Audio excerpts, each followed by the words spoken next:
Welcome to the greatest podcast in sports betting entertainment. My name is Tanner Kern, certified G, bona fide stud, and you can't teach that. In this right here, this is G Money Grant Mitchell. We both have our blue and red on today for election day, and you can't teach that. Bada boom, man, the people in the room. G Money Grant Mitchell, how you doing? I'm doing well. I know most of America's probably pretty nervous and anxious right now, and I honestly have no idea what's going to happen. So decided to wear, as you said, you properly said, my election outfit. If you guys have not voted already, please go to your local polling station. Make sure you cast your vote. Let your voice be heard. That's part of what makes America such a great place. You have a say in this. And yeah, I'm just going to kick back around 7, 8 p.m. whenever the election coverage starts, probably turn that on, and we'll see what happens. Because no matter what happens, there's going to be some entertainment online. I know that much. And that's probably what I'm looking forward to more than anything. Twitter's electric right now. Twitter is the greatest app, I think, of all time at this point. Like, Twitter's Hall of Fame.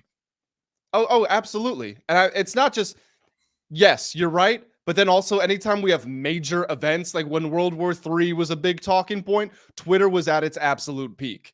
And again, no matter what happens tonight, if Jill Stein wins the presidency tonight, it's going to be on fire. So I'm looking forward to it. When will we know? We're going to know sooner than last 4 years ago. We're not going to know tonight exactly, but we'll see. What do you think?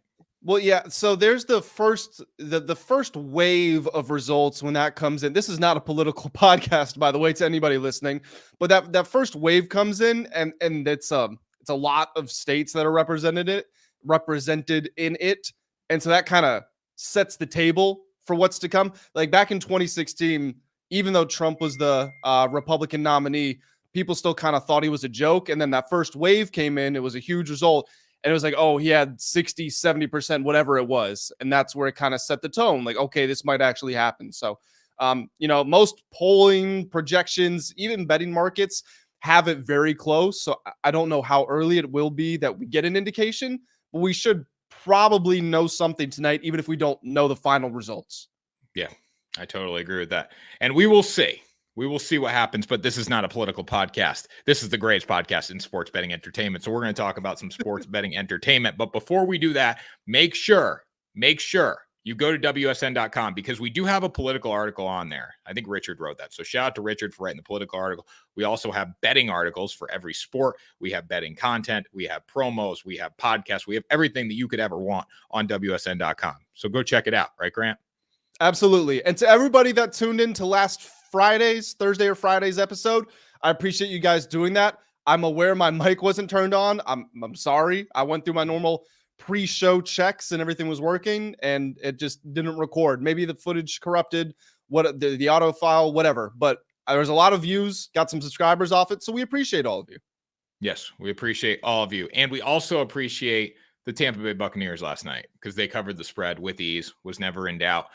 If the Buccaneers or any team that plays the Chiefs over the past few weeks, I think had just a little more talent, just a tiny bit, they win those football games. The Chiefs are hovering over the brink of a lot of issues right now with how they're playing football because you can't win every game late. It's better to blow teams out than it is to win close games, I think, consistently, right? Great teams win close games, but the Chiefs are doing it week after week after week. And eventually you're going to get in trouble even if you have Patrick Mahomes. So what do you think about that, Grant?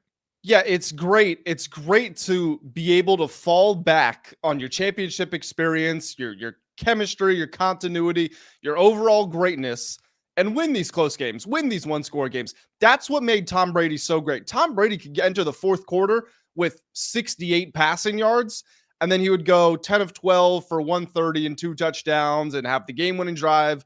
Vinatieri would come on, Gostkowski would come on, kick a field goal, Patriots win. It's cool to fall back on that. And even though Mahomes is much earlier in his career than Brady's 22-year career, he does that. He does the comebacks. He does the late game stuff better than Brady, even better than anybody in the history of the NFL. So it's great to have that in your arsenal. But like you said, if you are this dominant championship winning team that's going for 3 straight Super Bowls, you don't want to have to use that. Shouldn't be your MO to win every game in a close fashion. You know, the Chiefs are 8-0, but 6 of those are by 1 score.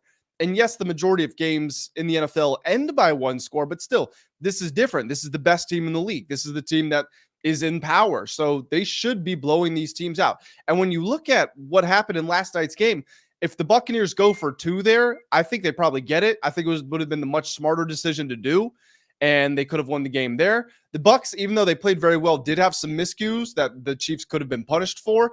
And if the Bucs get the ball first in overtime, we got to change these overtime rules. But if the Bucs get the ball first, then they could easily have won the game there. And that's without Mike Evans and Chris Godwin. So I still think the Chiefs are the best team in the NFL. There is no doubt about it. But I'm with you. When you leave the door open, you're inviting trouble to walk through. And that's something that Andy Reid has to get out of this team.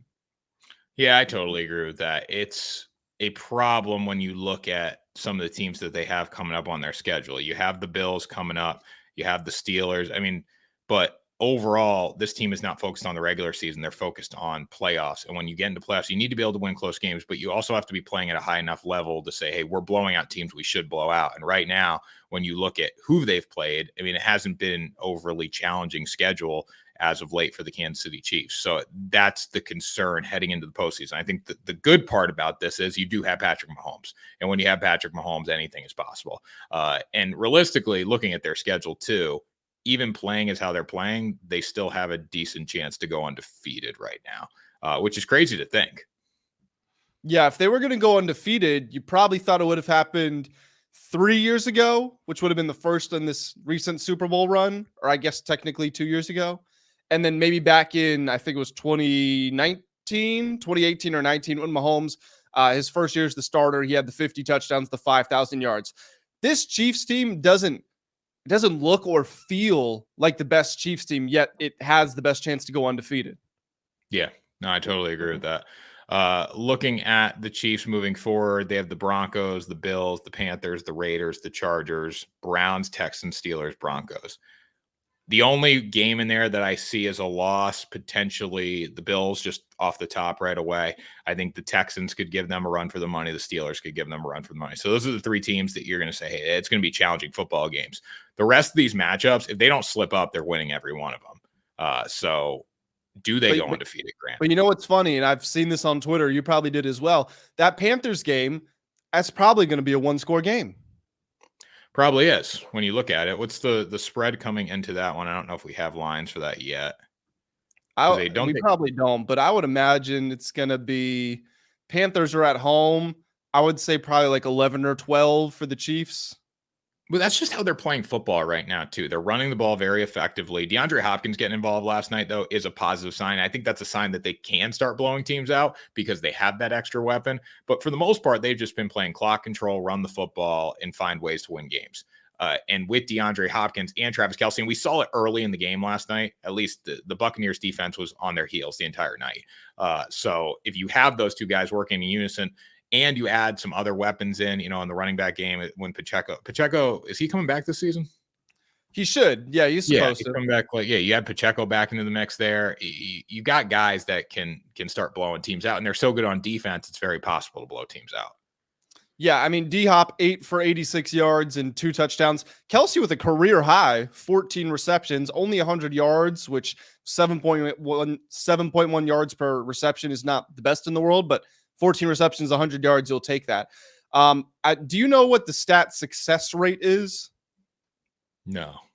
So it's a measure of basically staying ahead of the chains. And so when it comes to running the ball, it's do you get 40% of the needed yardage on first down? So basically, if it's first down, do you run for at least 4 yards? On second down, do you get 60% of the remaining yardage? And then on third down, do you get 100%? Basically, do you convert on third down? So it deals entirely with staying ahead of the chains. The Chiefs, despite this offense being, looked or frowned upon as one of the worst in the league, or maybe not the worst in the league, but the worst the Chiefs have had in years and not impressive, not up there with the Lions and the Bengals and the Packers and all these teams. The Chiefs are number 1 in the league in success rate while running the ball. So it might not be flashy. They don't get a bunch of big gains. They don't have long touchdown runs all the time, and they're not going to roll teams. They don't have a star running back, but they are effective. And now that they've added D-Hop into this mix and he's already making an impact, kind of to what we were saying, this is how you turn your 6-point wins into 13-point wins. And you don't get style points. You don't win 2 games for blowing a team out, but it just gives you that little bit of extra comfort and extra margin of error when you do ultimately need to win these close games. But the good reason about winning the close games, and I know we're kind of picking on them for not winning blowouts, but when you look at the Kansas City Chiefs as a whole, if they get into a close game, they are probably going to win it 9.7 times out of 10. So in the playoffs, you're going to have a lot of close games, and you believe in your team's confidence. And the Chiefs literally could win the games they're supposed to win, which I would say is at least the Broncos won. So you're going to sweep the Panthers most likely, Raiders, Chargers, Browns. You're still going to be a top seed in the AFC. And then you're going to play close games in the playoffs and probably win most of them. You may slip up at some point because obviously great teams slip up, like the Patriots in the dynasty era still slipped up. But when you believe that you're going to win close games and you have Patrick Mahomes, it just sets yourself up for a lot of success in the playoffs. So I'm not super concerned that they're not blowing these teams out. It's a little weird because they are the Chiefs, but their whole evolution, the whole style of how they play football has changed drastically from Patrick Mahomes' first Super Bowl to where he is now in his career. I will say it is interesting. Mahomes was playing fairly poorly at the start of the year, really the first 2 months of the season. He was great in this game. He completed 77% of his passes, nearly 300 yards, 3 touchdowns, no picks, but it was still a one-score game. So I don't know if it's just kind of the mentality of the team. Like you said, they're not focused on the regular season. They've got their sights set down the road. So maybe that's playing into it. Or maybe, Brady was so good because he could say, hey, I can throw for 120 and no touchdowns as long as I don't throw a pick. We'll win this game. Or he could come out like that Super Bowl against the Eagles, say, hey, I got to throw for 500 yards today. And he could always kind of figure the game out very quickly. Maybe Mahomes has that in him, and we don't have a large enough body of work to say that. We know that he makes winning plays, but maybe he's hit that level as well. Maybe at the start of the year when he was playing so bad, like I'm sure he wanted to play better, but maybe he knew he didn't need to win the game. And then yesterday he said, okay, well, Baker's rolling. The Bucs are rolling. I got to do my thing. So, it is what it is. They're winning in a multitude of ways. I want to give the Buccaneers defensive front a shout out. I thought they did some of the best of any team this season containing Mahomes in the pocket. They did get to him a good amount and they kept him in there, whether he made plays or not. So the Buccaneers did show something that a lot of teams couldn't show last night. And then overall in the football game too, I think when you look at Tampa Bay and just this game alone, I personally, if I was Todd Bowles, I would have went for 2 to win the game with 20, 30 seconds left, whatever they scored with. Because if you give the ball back to Patrick Mahomes in that situation, chances are he's going to get a field goal and go win the game no matter what. And then if you give it to him in overtime, they're winning the game no matter what. So I think they should have put the pressure on and went for 2. You were an 8.5-point underdog on the road, never supposed to win this game. You had your chance. They should have taken it. Would you agree with that? Yeah, absolutely. There's no reason not to. You're playing the best team in the NFL. They're undefeated, like you said, on the road. Bad weather conditions as well, but somehow your offense is in a rhythm. Baker's been having a great game. You found success running the ball. Your offensive line is doing pretty well.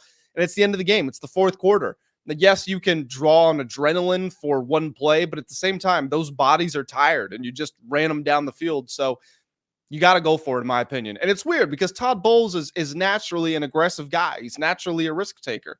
But I definitely would have gone for it there.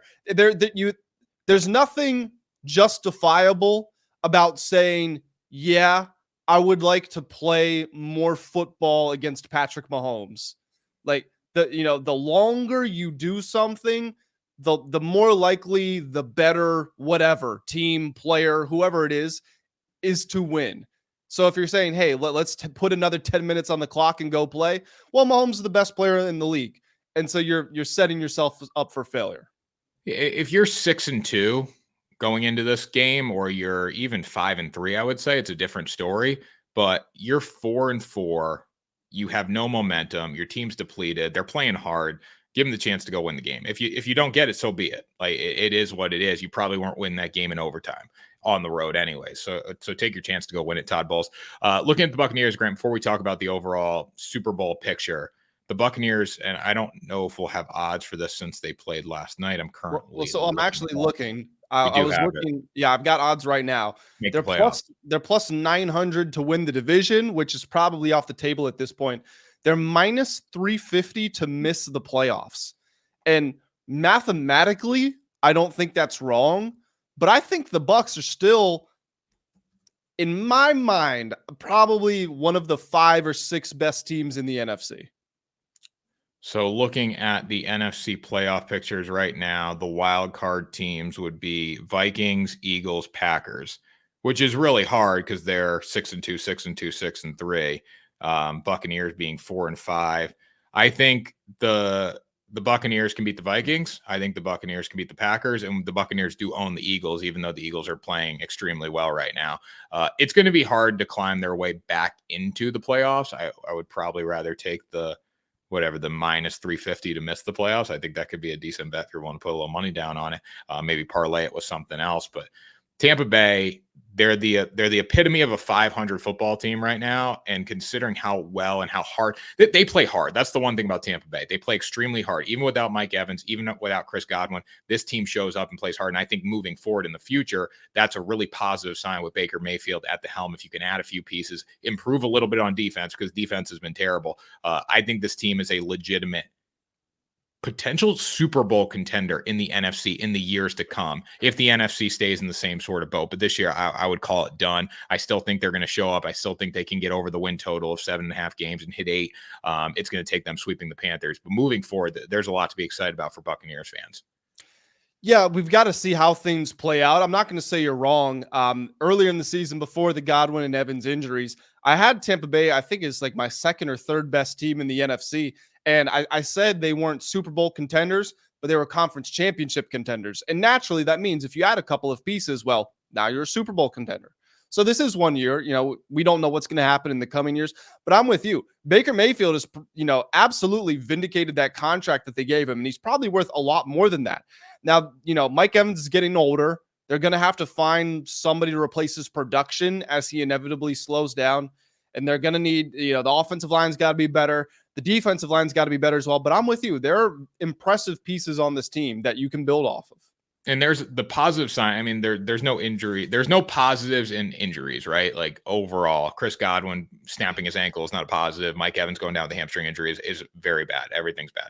But finding out that Cade Otton is a legitimate superstar that you need to get involved in the offense is a positive that comes out of all this, because when Mike Evans is back, and if Chris Godwin ever plays for the Buccaneers again, he's going to hit free agency and we'll see. But you need to continue getting Cade Otton involved, because he is a legitimate tight end 1 in the NFL. And we didn't see that when Mike Evans and Chris Godwin were on the field together. No, it's funny how much they were targeting him. It was 3rd and long. I don't know exactly what it was.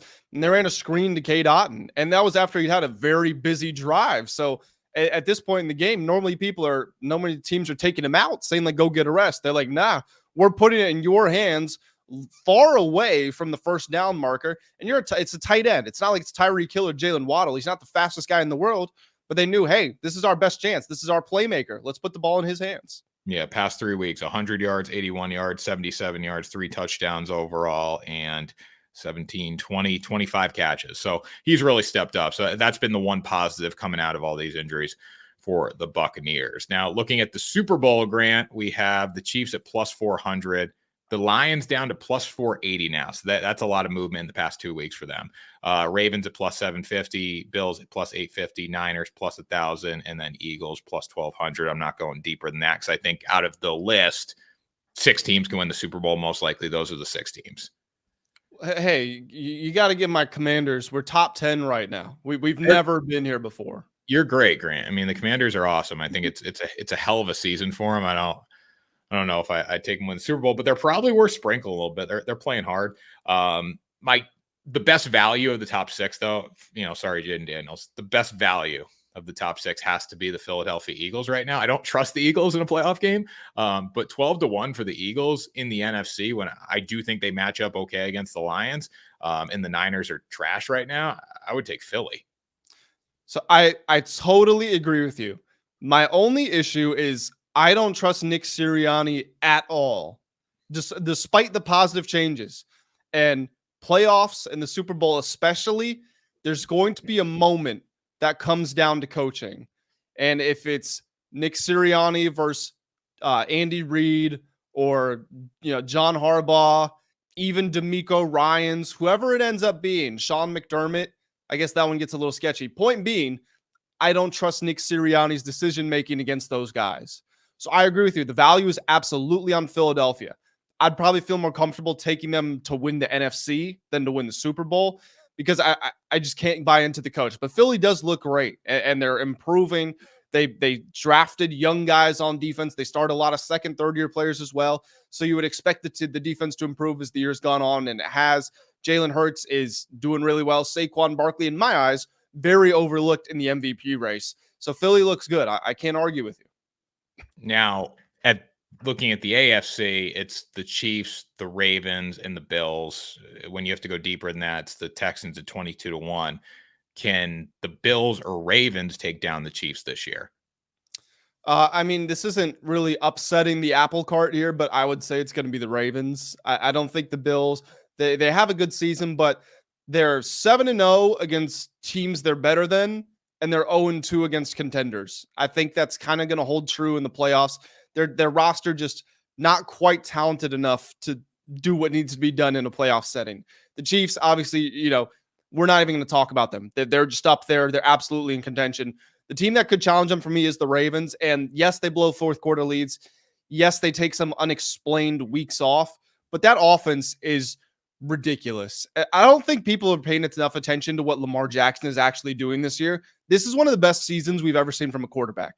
He's second in the NFL in passing yards, second in the NFL in passing touchdowns. He's on pace to run for almost 1,000 yards. He could have 5,500 total yards of offense by the end of this season, and he could lead the league in passing touchdowns while doing it. That's not to mention Derrick Henry is on pace for 2,000 rushing yards. And if you look at this Ravens team to the one that played the Chiefs in week 1, yes, the Chiefs, they always win one-score games. That's true. But this Ravens team is a lot better than that one. They didn't know how to use Derrick Henry, and Lamar Jackson was great, but the team around him really wasn't. The pass defense scares me, absolutely. But if you can stop the run, you can force teams into being one-dimensional. And then you're saying, hey, let's get into a shootout with Lamar and Derrick Henry. So I think it's got to be the Ravens that are the biggest challengers. I think the Ravens can knock them off this year. And it comes down to Lamar Jackson showing up in the playoffs on the road, which is very difficult. But I think if they can't win this year, they'll never beat them. And the Chiefs don't look good. Like, they have Patrick Mahomes. They win close games. But when you look at the overall talent on the Ravens when it comes to offense and defense, and the Ravens secondary is a little concerning right now, but the Ravens have the team to beat the Chiefs this year. I don't know if it's going to happen, but for plus 750, I'd rather take that gamble than I would betting on the Chiefs at 4-1 right now. I would love to see the breakdown of tickets and handle and everything for the Lions, because at the start of the year, I want to say they were plus 1,200, plus 1,100, something like that. About a month ago, they were plus 1,000, and then it was plus 850. And then I think last week it might have been plus 650, and now they're plus 480. So, they're really picking up steam. And by the way, we didn't mention they did trade for Zadarius Smith.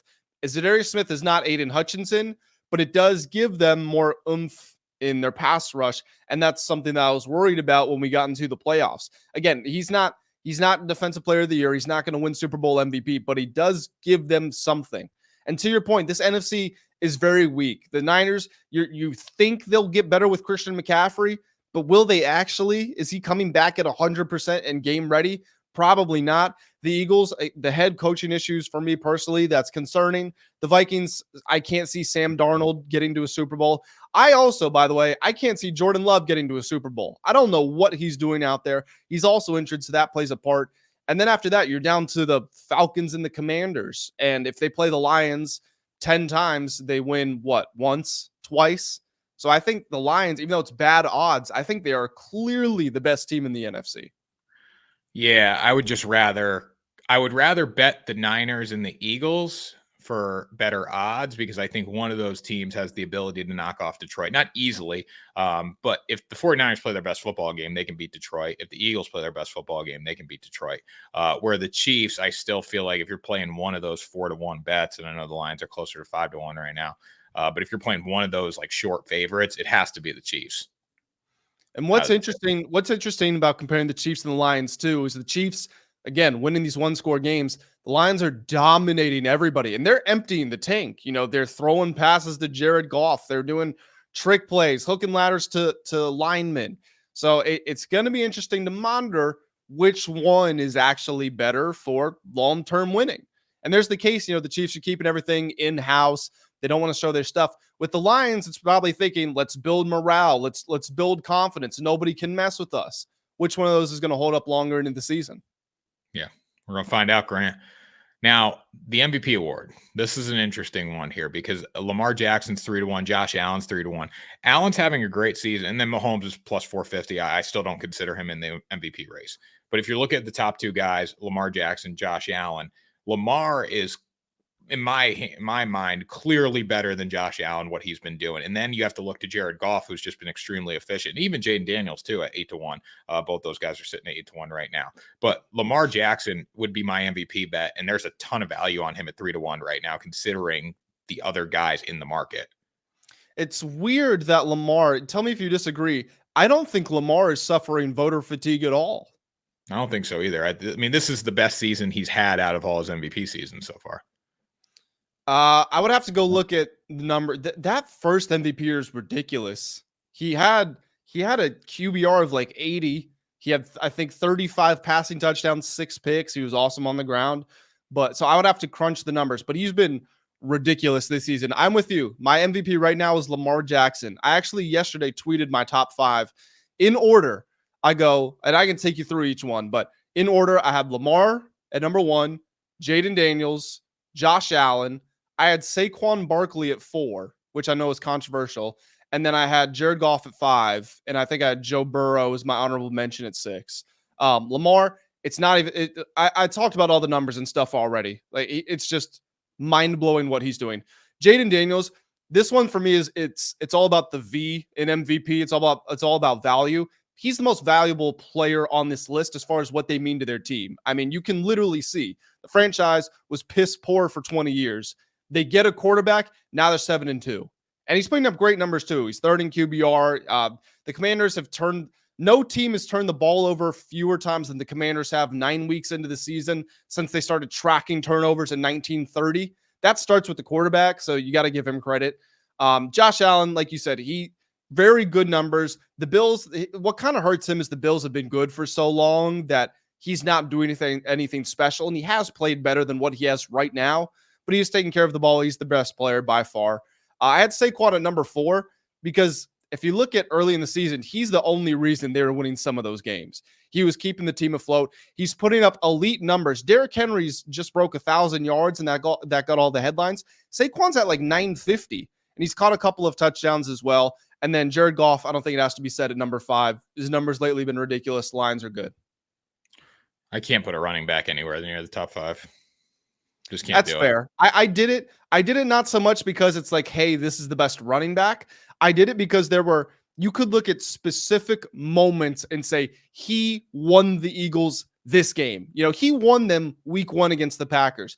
He won them against the Saints when he had like that 60-yard touchdown run when they had no offense to speak of whatsoever. Like that, that and the Dallas Goedert play were the only 2 plays that the Eagles did anything that game. His numbers are great. And he also just had the play of the year with the reverse hurdle. So I understand the pushback on the running back. But again, it's not because he's a running back. It's because he literally won his team games with certain plays. You know, I'm looking at the odds right now too. There's some like Dan Quinn for plus 200, I think, to be coach of the year is just awesome value. Like, you think so? Even at 2-1? I mean, if you might want to parlay it with, like, if you parlayed that with not Derrick Henry for offensive player of the year, you could, but that would like Lamar for plus 300, again, plus 1,100 for those 2 bets. Like, I think that's a decent parlay there for a futures parlay if you're looking to get a little more long-term action in. Like the fact that some of these guys who are the clear favorites are still plus money, like really decent plus money, maybe not 2-1, but 3-1. It's still something to look at for sure. I'm looking at the list right now as well. So Dan Quinn plus 220, Kevin O'Connell plus 500, Sean Payton plus 550, Jim Harbaugh plus 600, Andy Reid plus 650. Andy Reid's not going to win. Let's take that off the board. They would have to go 17-0, and even then he might not win it, which is kind of crazy. Dan Campbell probably won't win. Jim Harbaugh definitely won't win.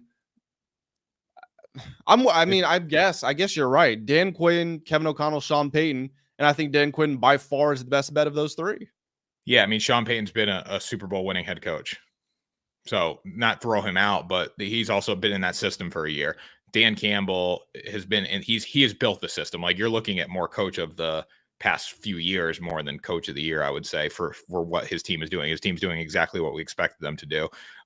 So Dan Quinn coming into a new system from the Dallas Cowboys. And also, too, when you look at how bad Dallas is this year on defense with Mike Zimmer, like that also enhances Dan Quinn's chance of winning this award because it shows how good of a coach he actually was. Yeah, I think Dan Quinn and Cliff Kingsbury as well need some real apologies because all around the league, I remember reading an ESPN article before the year started that ranked the Commanders as having the 31st best, so the second worst coaching staff. And the Commanders were after Ben Johnson. There was this whole thing of like, he withdrew. I think he withdrew himself from the race without even telling them. It was something weird. And then it was like Dan Quinn was a disappointment. And are we really going to try Cliff Kingsbury? He failed as a head coach. This coaching staff has been excellent, so they definitely deserve their flowers. Yeah, 100%. Grant, who is your Super Bowl winner and who is your MVP winner? I mean, I gotta say Chiefs. Even if I want them to lose, not saying I do, but even if I want them to lose, even if I think the Ravens can stand up to them, the Lions can stand up to them, how am I going to bet against the Chiefs? They've won the last 2 Super Bowls and they're currently undefeated. You know, there's just no logic behind it. And who's my MVP? It's Lamar right now, and I think it will continue to be Lamar. I don't see him slowing down. I think my Super Bowl winner, I'm going to go a little different and not say the Chiefs this year, even though they should win. I'm going to say the Ravens get it done this year. So plus 750. They better. Or Lamar's never winning a Super Bowl. No, I think if I'm looking at future bets right now, I'm going to play the Ravens. I'm going to play the Eagles, and hope one of those teams can get to the big game. But we'll see. And then looking at awards, I think you have to go with Lamar Jackson, like hands down 3-1. I think that is a steal of a bet right now for how he's been playing. Where would you put Jayden in your ladder? I would probably put Jaylen. So I would go Jackson. I would go Goff, Jaylen, because Jaylen did start really bad. I know he's picked it up late, but Jaylen or Jayden? Oh, Jayden. I thought you said Jaylen. I would put Jayden. Knowing that he's not going to win the award, I think I put him at 3 or 4. I mean, I'm with you. I get what you're saying. I know he's not going to win the award over Lamar or Allen or Mahomes or Goff even, so I can't necessarily put him up there. I'd put him 4. I'd probably go Jackson. I would probably go, and this factors in like likelihood of winning it too. I would go Jackson. I would go Allen. I would go Goff. I would go Jayden, and then I would go Mahomes or Jalen Hurts for the last spot. What Goff is doing is ridiculous. Some of his numbers, he's completing like 83% of his passes. But they're not big numbers. That's the thing. Like he's got who most people regard as the best offensive coordinator in the league, the best offensive line in the league, second best rushing game in the league, and great skill position guys. I understand he still has to deliver, but I feel like when we talk about other people, we knocked Brock Purdy for having McCaffrey. We knock Lamar for having Derrick Henry. That doesn't seem to come up in the Jared Goff conversation. But he's also been to the Super Bowl before. Like Jared Goff was a first-round pick, and every team who he's played for, whether it's the Rams or the Lions, have gotten their money's worth out of Jared Goff. So he's a viable name. Where Brock Purdy came out of nowhere, so you have to go against him and take him down in some way, and that was by saying he has CMC. I saw a really interesting chart the other day. It plotted EPA per play amongst rookie quarterbacks, I think since 2012, 2010. Bryce Young was 3rd worst. And so I asked some of my buddies, I said, you want to guess who was number 1? Or who I guess was bottom 1, who had the worst numbers? It was Jared Goff. He was almost, according to EPA, he was about twice as bad as Bryce Young was, which is mind-blowing considering what he's doing now, and particularly this season. Yeah, in the Lions, any quarterback would probably be good for the Lions, but Goff's done an excellent job with them. But they have that front office has been unbelievable. What they've done there since Dan Campbell came into the equation, that team is they're built to win the Super Bowl in some regard. I don't know if they'll ever do it because some teams can't get over the hump, but that team is built to be a champion. It's also a sign. I loved what Kevin O'Connell said earlier this year, which was franchises fail young quarterbacks more than young quarterbacks fail franchises. Some players aren't cut out for it, yes, but teams are giving up very quickly on quarterbacks. And again, statistically, Jared Goff, the worst rookie quarterback since 2010, and now he might win MVP. Yeah. So we'll see, Grant. Why don't you take us out of here, though, on Election Tuesday, November 5th? Yes, guys, friendly reminder, please go. If you have not voted, go to the ballots, submit your vote. If somebody has a different vote than you, that's okay. You know, that's part of what drives America. We thrive on discourse and debate. So you vote left, someone votes right, someone votes in the middle. It's okay. You're all doing your job. Make sure you go to the ballot and vote. We appreciate you guys tuning in to Ride the Line. That's going to do it for this episode. We'll catch you on Thursday. Make sure you hit the like and subscribe button. And until next time, we appreciate you all. We'll see you very soon.